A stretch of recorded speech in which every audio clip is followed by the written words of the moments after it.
Bonsoir à tous, bienvenue dans les experts du foot sur Monaco Info. Bonsoir Grégory Campi. Bonsoir Christophe. Le jeu a vaincu l'anti-jeu, on est d'accord? Ah oui, clairement. Vivement. Enfin, deuxième étoile sur le maillot, comme nous, pour l'Espagne qui a donc gagné au bout du temps réglementaire. Il y a une prolongation, ils l'ont emporté donc finalement 1-0 face à une Argentine très défensive, très rugueuse. On va en reparler, comme notre équipe de France qui nous a fait une première période pour le match qui compte pour du beurre, mais quand même pour une troisième place, sans oublier le coup de gueule ou le coup de gueule de Greg Campi.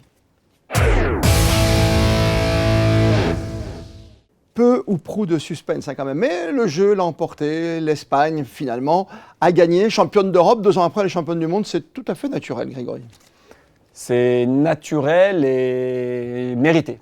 Oui. Mérité largement, comme vous l'avez dit, le jeu l'emporte sur l'anti-jeu et heureusement, on a vu une très grande Espagne en finale. Je ne l'ai pas forcément vu en demi-finale, tout le monde me dit que l'Espagne a écrasé la France, je ne suis pas certain, moi en tout cas en finale. Effectivement, l'Espagne a élevé le niveau et a vraiment montré qu'il méritait cette Coupe du Monde. Qu'a porté Donald Trump jusqu'au bout, même sur la photo, qu'il a touché avant qu'il n'a pas touché une Coupe du Monde, bien sûr. Quand on regarde une stat, elle est incroyable, quoi. Juste avant le temps réglementaire, t'as 15 tirs à 0, quoi, par rapport aux autres. Il n'y a pas une action de Messi et de ses copains, quoi. Pour moi, l'Argentine n'avait pas sa place en finale, vraiment, clairement. Tableau facile ? Non, c'est que c'est une équipe qui est arrivée là avec le cœur. Mais on en reparlera tout à l'heure sur mon coup de gueule. Ah, d'accord, ça donne le ton déjà. Sinon ça va faire doublon. Vous allez me parler de Paredes ou... D'accord, j'ai compris. On verra, mais en tout cas, voilà, ils ont réussi quelque chose par leur état d'esprit, par leur cœur, grâce aussi à leur public, parce que c'était clairement le public le plus... il y avait 50 000 sur 80 000, ouais. C'était incroyable, on connaît l'engouement Argentine. Maintenant, avec un joueur exceptionnel qui les a portés jusqu'en finale, effectivement, en finale, il a un petit peu... Il ne sait plus quoi faire, le pauvre. Hein. Parce que justement, l'Espagne a élevé son niveau, mais je crois que c'est la première fois où il y a une équipe en finale de Coupe du Monde qui ressort avec 0 tir cadré, 0 tir tout court. Incroyable, 90 minutes, tu as 0 tir, quoi. Même pas cadré, quoi. C'est hallucinant. C'est ce qui s'appelle être asphyxié par l'équipe adverse. Ouais, on a vu Léo Messi donc, qui traînait même jusqu'à la fin, hein, tout son malheur. Il a fait comme Maradona finalement, parce qu'il en a gagné 1 sur 3 de Coupe du Monde. Hein. 3 finales disputées, une victoire, comme c'est voilà, après, 2 plus grands noms argentins. Ça n'enlève pas que c'est un très très grand joueur, c'est un des plus grands joueurs au monde, bien sûr, mais... fatigué sur la fin. Alors, je sais pas, on n'était pas ensemble pour une fois pour regarder le match, comme on fait souvent avec la Heureusement. À un moment, je me disais quand même, quand tu as 0 occasion, tu as 0 tir au but, si ça va au tir au but, justement, au pénalty, au tir au but, ça s'appelle les tirs au but, après la prolongation, tu te dis, c'est l'Argentine qui gagne. Tu gagnes le match. Franchement, c'est ce que je pensais. Ah, bah voyez, c'est ce que je pensais. On était connectés. Et c'est vrai que quand l'Espagne marque ce but, je souffle, parce que je me dis, voilà, le football. Quand même reste logique, et c'était logique que l'Espagne l'emporte, avec une très bonne base défensive, l'Espagne, vraiment, les 4 à droite, à gauche, les 2 centraux. 19 ans en plus, le petit meilleur jeune joueur. Hein. Avec Laporte. Bien sûr, qui rentre après, ouais, c'est bien. C'était vraiment une très grosse Espagne, un des meilleurs joueurs du monde aussi avec Rodri, qui a été élu meilleur joueur de ça sera Rodri ou Yamal finalement le ballon d'or, quoi, quelque part. Voilà, je me souviens que vous m'aviez posé la question qui allait ressortir de cette Coupe du Monde. J'allais vous dire, je vous ai dit Yamal. Finalement, encore une fois, force est de constater que on est encore au rendez-vous. Il n'a pas été non plus exceptionnel, il n'a pas marqué de son empreinte. Très important, il monopolise toujours 2 joueurs sur lui. Oui, parce que mais quand tu monopolises 2 joueurs sur toi, tu sais que forcément il y a eu un décalage de l'équipe adverse et l'Espagne a beaucoup joué là-dessus. Alors, contrairement à vous, moi je suis un grand sentimental, je suis un romantique. Je sais. C'est remarqué. Ouais. Je n'ai pas changé pour l'Espagne. Petite référence. Il y a une image quand même que j'ai beaucoup aimée avant la finale. Vous l'avez vu certainement tous, autant que vous êtes sur Monaco Info, on a déjà parlé un tout petit peu. C'est cette rencontre incroyable, c'est le destin. Léo Messi qui fait une campagne de pub pour le Barça et qui donne le bain à Lamine Yamal, qui était le joueur désigné. Pour une campagne de pub, il fallait avoir toutes les couleurs de l'arc-en-ciel presque sur le calendrier. Et ça, c'est magnifique, quoi. Messi, ses cheveux longs qui baptise presque Yamal pour dire « tu seras mon successeur ». Combien de pourcentage il y a pour que ce gamin soit Lamine Yamal qui se retrouve en finale de Coupe du Monde face à Lionel Messi? C'était incroyable. Moi, au départ, je pensais que c'était une blague, vraiment. Mais l'image est belle. Et des fois, il y a des belles histoires et ça en est une. Et sur la pelouse, on le voit, Messi est assis, il est à terre, il est effondré, il a déjà eu ses larmes de défaite et de déception parce qu'il sait que ça sera plus compliqué après 39 ans. Bien sûr. Et c'est Yamal qui va vers lui et c'est Messi qui se lève. Yamal a ce tempérament un peu chambreur, mais pas avec Messi. Jamais. Il y avait ce respect, on l'a vu hier, vraiment ce respect qui est normal. Pour conclure cette finale de Coupe du Monde, vous parlez de respect. Il n'y a pas beaucoup de respect du jeu. C'est les Argentins qui ont montré leur visage habituel. C'est un petit peu dommage que tu as quand même quelques joueurs de qualité. Là, tu as fait rentrer que des anciens, que des guerriers. Alors, je ne vais pas prendre des termes, vous voyez. Alors, je vais en parler maintenant. Allez, coup de gueule. Allez, je vais en parler maintenant. Pour moi, l'Argentine, franchement, je ne sais pas à quoi ils ont voulu jouer, mais c'est une équipe puante, clairement puante. Ouais. Ils veulent faire les bad boys, mais ça n'est absolument pas des bad boys. Pour moi, les bad boys, c'est les Vinnie Jones, les Roy Keane, ceux qui ne font pas de blabla et qui mettent le pied une bonne fois pour toutes et tu ressors de là avec ou une blessure ou quelque chose. Là, c'était que de l'esbrouf, c'était que des paroles, c'était de l'anti-jeu, c'était ridicule. Je comprends, j'aimais mais vraiment les Argentins depuis tout petit parce qu'ils jouaient avec ce cœur, ils jouaient avec cette envie, ce don de soi qui a manqué à la France pour moi, mais il ne faut pas déborder. Il ne faut pas déborder. Non, mais ils l'ont eu en demi-finale en plus, Argentins. Non mais Christophe, il faut leur dire que sur un terrain de football, il n'y a jamais eu de match de boxe, de bagarre générale à ce niveau-là. Mais non, homme en noir, il y a un arbitre avec 36 caméras autour du visage. Mais c'est un autre problème. C'est un problème. Tu mets carton direct, t'en parles plus. Non, mais à la moindre occasion, à la moindre action, ça se relève, ça chambre, ça parle, ça crie. Oui. Mais alors déjà d'une, tu perds beaucoup d'énergie. Tu perds beaucoup de concentration. Mais c'est ton jeu, regarde les Paraguayens contre la France. Mais oui, mais c'est ridicule. Moi, je trouve ça ridicule.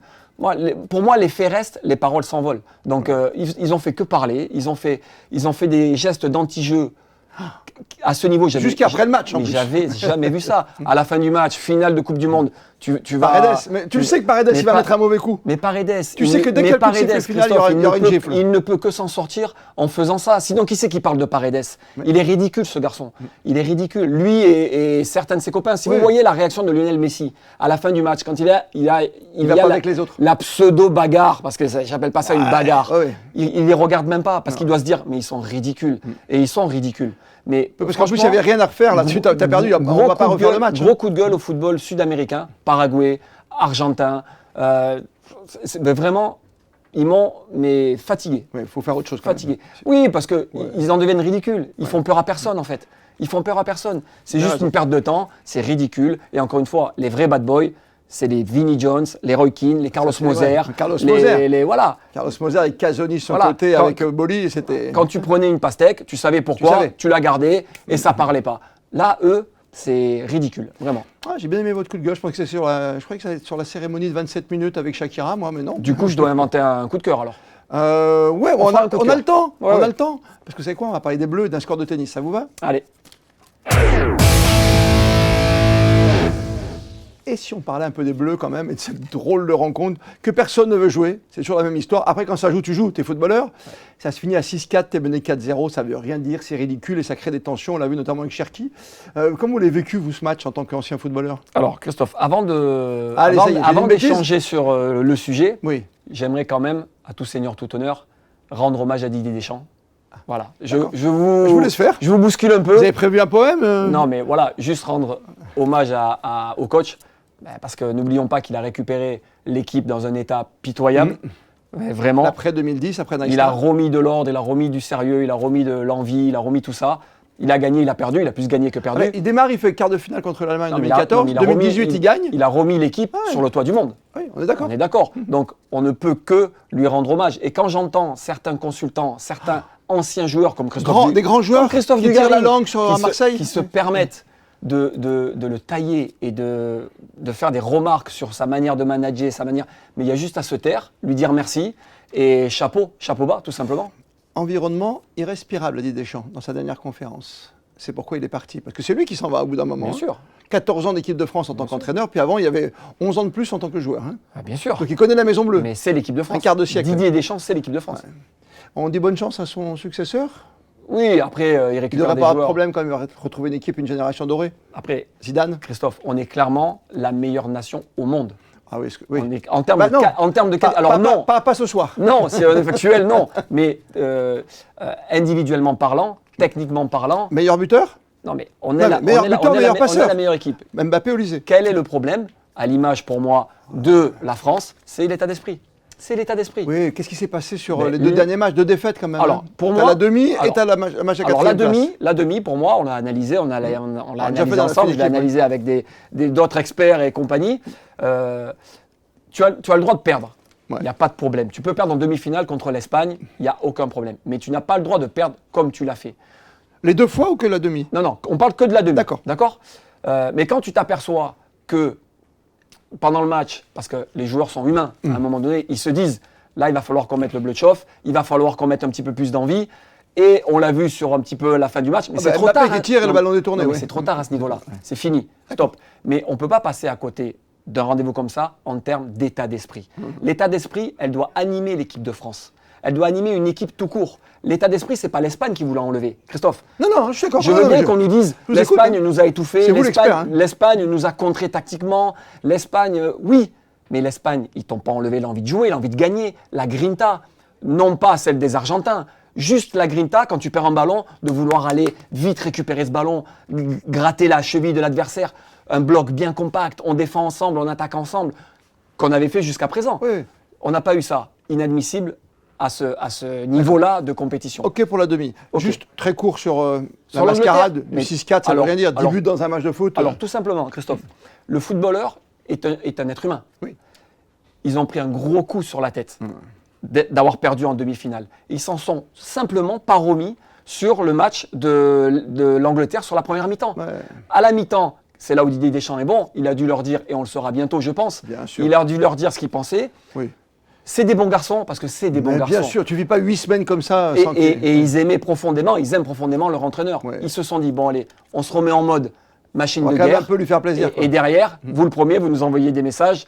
Ah là, ils vont gagner, ils vont gagner. Je l'ai dit. Et on y a cru. Je vous ai dit. Et on y a cru. Souvenez-vous de Roland Courbis avec le Marseille-Montpellier. Et on y a cru. Malheureusement, c'est comme pour l'Espagne, à ce niveau-là, quand tu démarres mal, c'est dur de retourner une Ouais, situation. après Olysée, il en rate une petite. C'est tu dur. vois. Mais ne pensez pas que l'équipe de France l'a faite à l'envers à Didier Deschamps, où ils n'avaient pas envie de jouer cette troisième Alors, place. juste non, ça. c'est pas vrai. Je fais un petit aparté quand même, après j'arrête d'être méchant, pour une fois.